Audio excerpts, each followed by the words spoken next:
Con questo gol di Benedetto Eragi il Canicattì spugna il Giovanni Bruccoleri di Favara e si aggiudica per 1-0 il match di ritorno degli ottavi di finale di Coppa Italia di Eccellenza.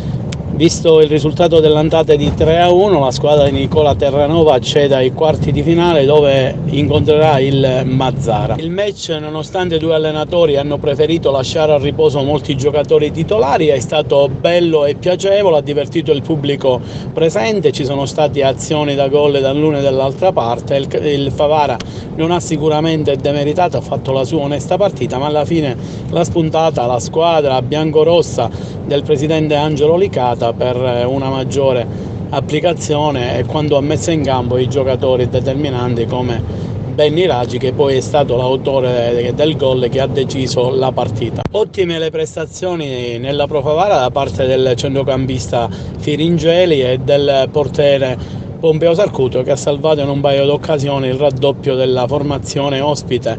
Per quanto riguarda il Canicattì si è messo molto in luce a centrocampo l'esperto Comegna. Agostino De Luca si è dato un grande affare ma ha sciupato per un paio di volte i gol.